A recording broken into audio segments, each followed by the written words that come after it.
Hello, नमस्कार। मैं हूँ अमित दीक्षित और आप देख रहे हैं इस समय एडी एजुकेशन यूट्यूब चैनल।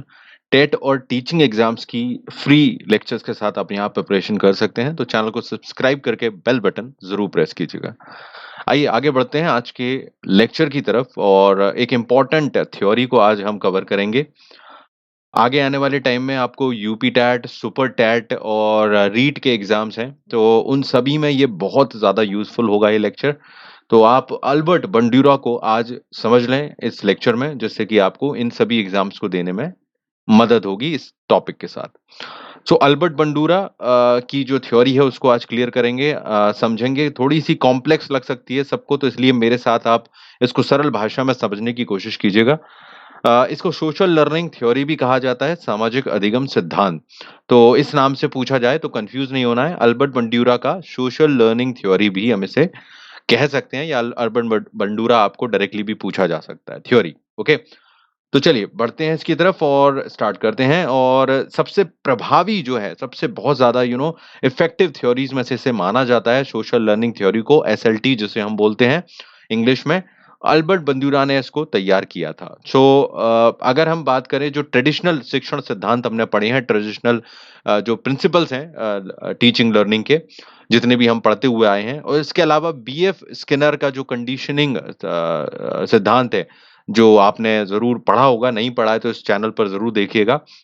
जहाँ पर हमने वो प्रयोग के ज़रिए समझा था, चूहा वाला जो प्रयोग था, स्किनर का जो स्किनर बॉक्स उन्होंने तैयार किया था, तो वहाँ पर कंडीशनिंग को समझाया था। अब वो हम यहाँ डिस्कस नहीं करेंगे, लंबा होगा लेक्चर, तो आप लोग ज़रूर देखिएगा। उन दोनों ही को, यानी कि इनका कहना है कि जो ट्रेडिशनल शिक्षण सिद्धांत हैं, जो चलते हैं आमतौर पर, और इसके अलावा जो बीएफ स्किनर का कंडीशनिंग थ्योरी है, उसको ये अपने आप में इन्वॉल्व किए हुए है। ये वाला जो थ्योरी है, सोशल लर्निंग थ्योरी बंडूरा की, उसके पॉइंट आपको यहाँ पर देखने मिलेगा, उसका इम्पैक्ट देखने मिलेगा। तो सोशल लर्निंग थ्योरी को समझने में सबसे पहले इंपॉर्टेंट चीज़ ये है, चूँकि यहाँ पर सोशल लर्निंग की बात की जा रही है, बंडूरा ने सोशल लर्निंग की बात की है, तो जब हम सोशल लर्निंग की बात कर रहे हैं, तो सामाजिक तौर पर सीखने की बात हो रही है। तो इस बात में आप लोग इस बात को बिल्कुल दिमाग में क्लियर रखिए, जब भी सोशल लर्निंग की बात होती है, तो वहाँ पर सामाजिक तौर पर सीखना, यानी कि समाज में जिन लोगों के साथ आप रह रहे हो या आपके आस-पास जो लोग हैं, लोगों को देखकर सीखने की बात पर ज़्यादा ज़ोर दिया जाता है या उससे रिलेटेड होता है। तो ये किसी भी चीज़ को पकड़ने का एक तरीका है कि भाई सोशल लर्निंग थ्योरी, तो यहाँ पर ज़रूर दूसरों से सीखने की बात पर ज़ोर दिया जाएगा या उससे रिलेटेड कुछ बात होगी। तो इससे आपको आसान होता है क्वेश्चंस को क्लियर करने में वहाँ पर, अगर नहीं भी पढ़े हैं तो भी। तो इसलिए ये शिक्षण सिद्धांत भी इसी चीज़ पर ज़ोर देता है कि नई चीज़ों को सीखने के लिए हम अन्य लोगों के व्यवहार को देखकर सीख सकते हैं, या उसका इम्पैक्ट हम पर बहुत ज़्यादा पड़ता है। हम, यानी कि बच्चों की मैं बात कर रहा हूँ, बच्चों से रिलेटेड ही हम सब कुछ पढ़ रहे हैं, तो आप बच्चों को ध्यान में रखकर पढ़ें। तो अगर बच्चे जितना सामाजिक तौर पर लोगों से देखते हैं, उनके संग जो भी इम्पैक्ट आता है, कोई व्यवहार करते हुए देखते हैं किसी को, तो उसका उन पर बड़ा ही ज़बरदस्त इम्पैक्ट होता है और वो सीखने का एक बहुत बड़ा कारण बनता है। तो ये जो शिक्षण सिद्धांत है, बेसिकली यहाँ पर इसमें अवलोकन द्वारा जो सीखने की प्रक्रिया है वो निहित होती है। मतलब क्यों? क्योंकि इसमें यही हो रहा है कि सोशल लर्निंग थ्योरी है, तो लोगों के व्यवहार को देखकर एक ज़बरदस्त इम्पैक्ट पड़ता है बच्चे के बिहेवियर पर, और वो उसके ज़रिए कई चीज़ें करता है और रिएक्ट करता है। ठीक है? तो अवलोकन कर रहा है और उसी से सीखने का जो भाव है वो निहित हो रहा है यहाँ पर। तो ये बिल्कुल सही बात है। आगे चलें, यहाँ पर तो मूल अवधारणा को समझते हैं, ऑब्जर्वेशनल थ्योरी। बिल्कुल आराम से समझिए, थोड़ा लगा लंबा भी हो लेक्चर तो थोड़ा देख लीजिएगा, आपको अच्छा ही रहेगा। तो ऑब्जर्वेशनल लर्निंग की हम बात कर रहे हैं, तो बेसिक कॉन्सेप्ट क्या है यहाँ पर? तो जैसा मैंने कहा कि दूसरों के व्यवहार को देखना, उसको अवलोकित करना, अवलोकन उसी को कहा जाता है, और उसको स्वाभाविक तौर पर बच्चे एक तरह से नकल करने लगते हैं, उसको उतार लेते हैं और कहीं न कहीं उस व्यवहार को प्रदर्शित करने लगते हैं। तो ये जो नकल का एक सिस्टम है, एक पॉजिटिव नकल भी कह सकते हो आप, कई बार नेगेटिव भी हो जाती है ये। कहीं न गलत चीज़ों को देख लेते हैं तो उसको भी करने लगते हैं। लेकिन हाँ, नकल का कॉन्सेप्ट है यहाँ पर कि ऑब्जर्वेशन होगा, उसको हम नकल ही कह सकते हैं साधारण भाषा में, लेकिन अच्छे शब्दों में कहें तो ऑब्जर्वेशन है, यानी कि अवलोकन है। ठीक है? अब इनमें एक एग्ज़ाम्पल भी लिया था उन्होंने, बहुत फ़ेमस तौर पर जो पूछा भी जाता है, एक बोबो डॉल का प्रयोग किया था। बोबो डॉल अगर आपने देखे हों, वो जो टॉयज़ होते हैं कई बार मार्केट में या मेले वगैरह में मिलते हैं, जहाँ पर वो प्लास्टिक का टॉय होता है और उसमें हाथ मारो तो वो वापस गिरता नहीं है। तो आप चाहें तो इंटरनेट पर सर्च करना, उसका एग्ज़ाम्पल मिल जाएगा। तो इस तरह का एक टॉय होता है, वो खिलौना होता है। तो उसमें क्या किया इन्होंने, एक प्रयोग किया था बंडूरा ने, कि उस बॉबो डॉल के साथ एक वयस्क व्यक्ति को कुछ आक्रामक व्यवहार करने के लिए कहा गया कि उसको मारे या कुछ भी इस तरह का कुछ बिहेवियर करे और वो बच्चों के सामने करे, जिससे बच्चे उसको देखें कि उस चीज़ पर, उस खिलौने पर, बॉबो डॉल पर वो व्यक्ति किस तरह से कार्य कर रहा है।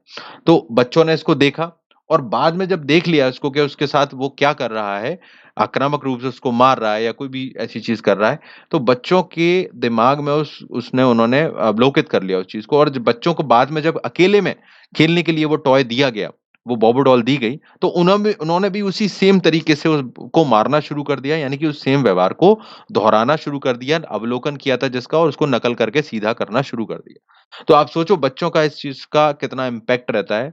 इनिशियली हम बात करें तो वो जो देखते हैं किसी चीज़, नई चीज़ पर, वो नहीं जानते अगर, तो कहीं दूसरा उनको कोई इस चीज़ को उपयोग करता हुआ दिखेगा, वो किसी भी रूप में दिख रहा है, तो वो उसको अपना लेते हैं। अब उन्हें नहीं पता कि वो गलत कर रहा है या सही कर रहा है। तो बहुत ही इम्पोर्टेंट पॉइंट है भई, अगर आप टीचर बनने जा रहे हो तो इस बात को ध्यान में रखो। ठीक है? अब इन्होंने 3 बुनियादी मॉडल इसमें लिए हैं बंडूरा के, वो हम समझेंगे। एक तो है यहाँ पर अब एक तो जहाँ पर जो है, जो उन्होंने मॉडल डिसाइड किए उसमें से एक सबसे पहले इम्पोर्टेंट निकल कर आता है, वो है लाइव मॉडल, ओके? जो हमने अभी देखा कि इसके 3 बुनियादी मॉडल रखे इस थ्योरी के बंडूरा ने। पहला था उसमें लाइव मॉडल, दूसरा था वर्बल इंस्ट्रक्शन मॉडल और तीसरा था प्रतीकात्मक मॉडल। लाइव मॉडल का मतलब सिंपल भाषा में मैंने बहुत सिंपल करके लिखा हुआ है। इस व्यवहार में एक वास्तविक व्यक्ति शामिल होता है। लाइव हम कोई शो देखते हैं तो आपको पता है कि वहाँ पर डायरेक्ट चीज़ें चल रही होती हैं, लाइव मैच है, लाइव प्रोग्राम है। तो उसी तरह से लाइव मतलब कि कोई व्यक्ति सामने कोई व्यवहार कर रहा है और उसको डायरेक्टली बच्चे देख रहे हैं, जैसा कि अभी हमने एग्जांपल में भी देखा, वो लाइव मॉडल कहलाता है। तो उसको देखकर जो व्यवहार अवलोकित किया जा रहा है, उसको इम्प्लीमेंट कर रहे हैं बच्चे, वो लाइव मॉडल होगा इसमें।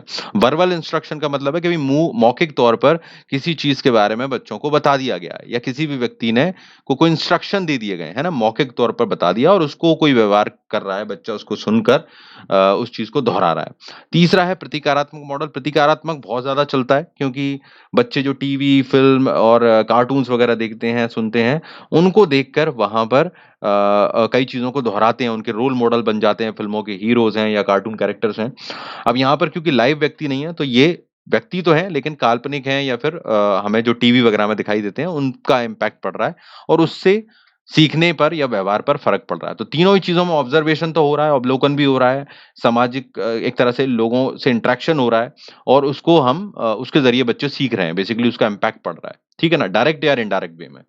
अगले चीज़ पे चलें, यहाँ पर मन की स्थिति भी इसमें इम्पोर्टेंट है कि बंडूरा ने कहा कि कुछ चीज़ों का बाहरी तौर पर हम पर प्रभाव पड़ता है, जैसे टीवी में किसी कैरेक्टर को बच्चे ने देख लिया या किसी व्यक्ति को करते देख लिया, और कुछ चीज़ें ऐसी होती हैं जो अंदर से भी बच्चों पे प्रभाव डालती हैं, हम सब पर भी डालती हैं, कि अगर कोई चीज़ कर रहे हो और उसका इनाम मिल गया, तो हम सोचेंगे ये तो करना चाहिए।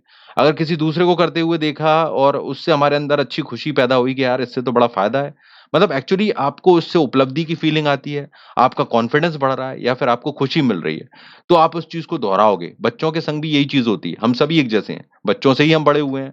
तो बच्चों के संग ये ज़्यादा होता है कि भई जिनको अगर मोटिवेशन मिलेगा किसी भी तरह से, उनको कुछ अच्छा मिल रहा है, अच्छी महसूस हो रहा है, तो वो उसको दोहराएँगे। ठीक है? अब सीखने का मतलब ये नहीं है कि व्यवहार में बदलाव होगा, अब ये भी इम्पैक्ट है भई। देखो अगर आपने कई चीज़ें हम ऑब्ज़र्व करते हैं, बच्चे भी देखते हैं, लेकिन ज़रूरी नहीं उनको सीख तो लिया उन्होंने, लेकिन उसको कहीं अब उससे उनके व्यवहार में कोई परिवर्तन नहीं आता। कुछ चीज़ें ऐसी होती है ना जो हमारे दिमाग में बस हम सीख कर रख लेते हैं, उसको ज़िंदगी में कभी यूज़ ही नहीं करते, क्योंकि आँखें खुली हैं, दिमाग खुला है तो वो दिमाग में तो जाता है, लेकिन उसका यूज़ नहीं करते, उससे कोई चेंज नहीं होता। ठीक है? अब मॉडलिंग की जो प्रक्रिया है उसमें देखो, मॉडलिंग में क्या करते हैं, 4 स्टेप्स लिए गए हैं। सबसे पहला है, मैं फटाफट से बताऊँगा इसको आपको।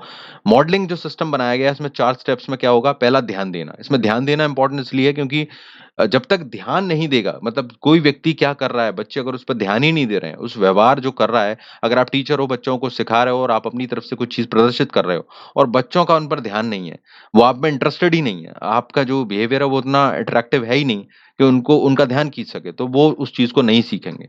तो ध्यान बहुत इम्पोर्टेंट है, अगर ध्यान आकर्षित किया जा सकता है उनको किसी तरह से, तो सिखाया भी जा सकता है, ओके? ध्यान रखिएगा। अवधारणा मतलब कि कई बार जो कॉन्सेप्ट है, जो सिखाया गया, वो दिमाग में बैठ जाए। बच्चों ने कोई व्यवहार देखा और वो उनके दिमाग में रह जाए, उनकी मेमोरी में रह जाए, ठीक है? उसको अवधारणा कहते हैं, कॉन्सेप्ट रह गया। अगर वो दिमाग में नहीं रहेगा, तो बच्चे को उसको उस चीज़ को दोबारा देखना पड़ेगा। कई बार ऐसा होता है ना कि 2-2 बार चीज़ें कर कर दिखाना पड़ती हैं बच्चों को। तो ये जो संग्रहित करने की क्षमता है बच्चों को दिमाग में वो ज़रूर होनी चाहिए। तो तभी वो उस चीज़ को बार-बार दो दिमाग में दोहराकर उसको यूज़ कर पाएगा, है ना? नहीं तो उसको दोबारा प्रदर्शित करना पड़ेगा, डेमोन्स्ट्रेट करना पड़ेगा। और यहीं तीसरा चरण आ जाता है डेमोन्स्ट्रेट का। जब यहाँ पर आप बच्चा ध्यान देने लायक हो जाता है या आप ध्यान देने लायक हो जाते हो और आप जानकारियों को दिमाग में रखने लायक हो जाते हो। मतलब कोई चीज़ देखी और वो बच्चों के दिमाग में रह गई। अगर ये 2 चीज़ें कर ली बच्चे ने, तो अगली चीज़ होती है डेमोन्स्ट्रेट करना। डेमोन्स्ट्रेट कैसे होगा? बार-बार उसको करना, दोहराना। जितना ज़्यादा उस चीज़ की प्रैक्टिस करता जाएगा और या कोई व्यक्ति उसको दोहराता जाएगा, वो भी साथ में दोहराएगा, तो वो चीज़ दिमाग में सेट होती चली जाएगी। तो this is a great way जो हम यूज़ कर रहे हैं। नॉर्मल ज़िंदगी में सभी यूज़ कर रहे हैं, बच्चों के संग हम यूज़ करते हैं। बट यहाँ पर ये क्या था, वो शायद आपको आज पता चल रहा होगा। लास्ट है प्रेरणा। प्रेरणा का मतलब आपको सभी को पता है कि दंड और इनाम दोनों से दी जा सकती है। यहीं पर जो हमने कंडीशनिंग थ्योरी में भी यही था। तो या तो कोई बच्चा दोहराने के लिए प्रेरित करने के लिए उसको दंड दिखाना पड़ेगा, अगर वो नहीं कर रहा है, इंटरेस्ट नहीं ले रहा, तो हम कहेंगे अगर आप ये करो, तो नहीं तो आपको सज़ा मिलेगी या फिर अगर आपको इनाम मिलेगा। तो दोनों ही चीज़ों से आपको ये प्रेरणा देनी होगी और वो प्रेरणा बहुत ज़रूरी है कि जिस चीज़ को दोहराने के लिए। तो इन दोनों का ही इम्पोर्टेंस है बच्चों के केस में।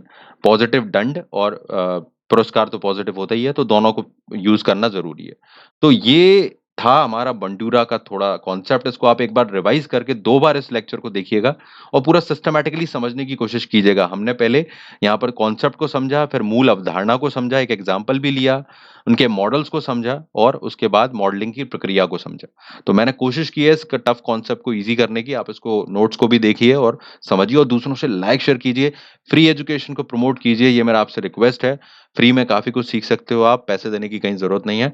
सो don't forget to like, share and support these lectures and इस तरह की फ्री एजुकेशन को तो आप सब्सक्राइब करके बेल बटन ज़रूर दबाइए और अपनी तैयारी कीजिए आगे आने वाले एग्ज़ाम्स के लिए। तो मैं आपसे नेक्स्ट लेक्चर में मिलता हूँ। तब तक आप चैनल पर बने रहें और जुड़े रहें यहाँ पर एडी एजुकेशन पर। I will see you in the next video. Take care everyone. Thank you very much.